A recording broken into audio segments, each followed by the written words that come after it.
Amis turfistes, bonjour à toutes et tous et ravi de vous retrouver sur Rue des Joueurs en ce week-end de GNT. J'aimerais vous rappeler que je vous ai indiqué un magnifique tiercé ordre ce jeudi à Vincennes et le quarté plus ordre également en 8 chevaux, ce quarté plus qui faisait plus de 6 000 €. Voilà, sans plus tarder, nous allons étudier la vidéo concernant l'événement du samedi 2 décembre en Réunion 1, course 3 à Vincennes à l'occasion du prix Saint-Georges de Didonne qui sert de support au pari à la carte. Le départ est prévu à 15h15. Les trotteurs sont donc au rendez-vous ce samedi sur le plateau de Gravel puisqu'ils sont 15 concurrents âgés de 6, 7 et 8 ans en découdre sur les 2850 mètres de la grande piste avec deux échelons de départ. Il ne faut pas avoir gagné 281 000 €. Il y a un recul de 25 mètres à 131 000 €. Cette épreuve s'annonce abordable avant le coup, d'autant qu'un chaud favori semble se dégager, à savoir le numéro 6, In du Gers. C'est maintenant notre sélection chiffrée en 8 chevaux, qui est le 6, In du Gers, le 7, Edic Gemma, le 5, Hermès Smart, le 10, Guinness d'Airfray, le 11, Eranmes, le 13, Haribo du Loisir, le 2, Unadora, et enfin le numéro 12, Ghost Buster. En cas de non partant, nous vous recommandons le numéro 15, Gaïa d'Ocagne. Maintenant, notre analyse plus en détail, où comme je vous le disais, le numéro 6, In du Gers, semble posséder pas mal d'atouts dans son jeu. Il faut dire que cet élève de Jean-Michel Bazir est revenu à son meilleur niveau après avoir observé un break de 6 mois. Il s'est classé 3e du quintet plus sur 2100 mètres en 1:11:2 le 17 novembre dernier, alors qu'il n'était que présenté PADP, à savoir plaquer des antérieurs et déférer des postérieurs. La fois suivante, en étant pieds nus, il s'est envolé face à ses contemporains sur ce parcours en 1:13:2. Il doit logiquement confirmer, son mentor est chaud bouillant. Et il lui faut certes rendre les mètres, mais il a assurément la pointure pour doubler la mise dans ce lot qui s'est creusé et face à des concurrents d'âge à qui il n'a rien à envier. Nous lui opposerons le numéro 7, Edic Gemma, autre 6 ans de qualité qui retrouve un parcours où il est tout simplement invaincu en 2 tentatives. Il y a trotté à chaque fois une 13 et fraction, notamment une 13-1 le 31 mars dernier. Auteur d'un break estival, il s'est remarquablement comporté du côté de Laval avec une belle 2e place le mois dernier, avant de nous laisser un petit peu sur notre faim en dernier lieu, se classant 6e sur les 2700 mètres de la grande piste. À sa décharge, il a bénéficié d'un parcours exécrable. Il retrouve donc un tracé qu'il affectionne tout particulièrement. Le lot s'est creusé, il s'élancera avec la grande confiance de son entourage.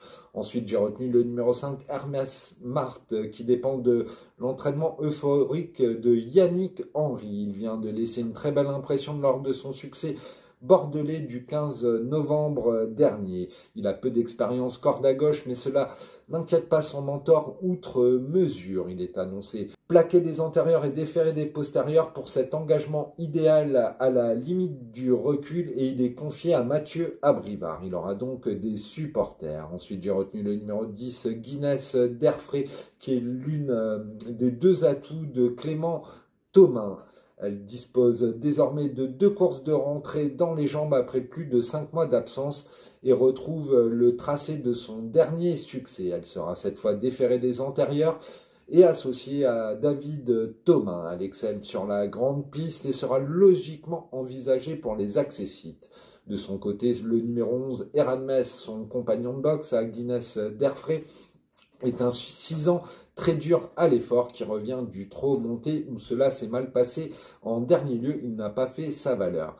Il est capable de suivre tous les trains et a déjà triomphé à la clé sur ce même parcours en 1:12:9 le 20 février dernier. Il est pieds nus pour ce bel engagement face à ses aînés et confié à Alexandre Abrivard. Il est à suivre en confiance dans cet événement.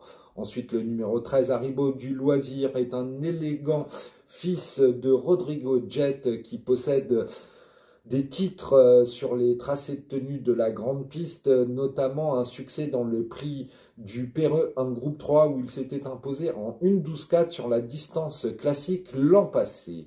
Il a observé un break de 6 mois et vient d'effectuer sa rentrée ferrée. Annoncé pieds nus, cette fois-ci l'élève de Laurent Claude Abrivard a assurément les moyens de se placer. Ensuite, j'ai retenu le numéro 2, Una Dora, qui vient de l'emporter en 1:13,2 sur la distance classique, ici même à Vincennes, le 6 novembre dernier.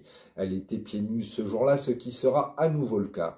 Elle fait preuve d'une louable constance et se retrouve idéalement engagée en tête. Elle sera envisagée pour les places d'honneur. Enfin, j'ai retenu le numéro 12, Ghost Buster, qui n'a pas fait sa valeur en dernier lieu au Croisé-la-Roche au mois d'octobre. Son entourage s'est aperçu qu'il était malade après l'avoir fait scoper. Tout est rentré dans l'ordre, il a bien travaillé depuis et n'a plus à faire ses preuves en pareille société, notamment sur la grande piste. Confié à l'incandescent Johan Le Bourgeois, il s'annonce capable de pimenter les rapports de cet événement. Je vous rappelle donc notre sélection chiffrée qui est le 6, le 7, le 5, le 10, le 11, le 13, le 2 et le 12. En cas de non partant, le numéro 15, Gaïa d'Ocagne. Et maintenant, un petit conseil de jeu aux The 5 cordes ou The 5 événements. Nous vous recommandons un champ réduit avec 4 bases, les 4 bases qui sont le 6, le 7, le 5 et le 10, une croix X suivie des numéros 1, 2, 3, 11, 12 et 13 pour seulement 3 € de mise chez The Turf. Pour rappel, la mise unitaire chez The Turf n'est que de 50 centimes d'euros aux The 5 cordes ou The 5 événements contre 2 € au PMU. N'oubliez pas de nous retrouver sur notre chaîne YouTube pour l'analyse détaillée du Quintet Plus, donc notre chaîne YouTube Rue des Joueurs, mais aussi pour retrouver tous nos combinés sportifs sur le foot ou le tennis par exemple. Vous pouvez également nous retrouver sur notre site internet rudesjoueurs.com avec l'analyse quotidienne détaillée du Quintet Plus, mais également des 2 Piques 5, ainsi que la rubrique des bons coups en R1, mais aussi bien sûr le sport, toute l'actualité sportive, les résultats du loto. Voilà, et j'en passe. Sur ce, je vous souhaite une excellente fin de journée à toutes et tous et un très bon week-end du GNT. À très vite sur Rue des Joueurs. Bye bye, à bientôt.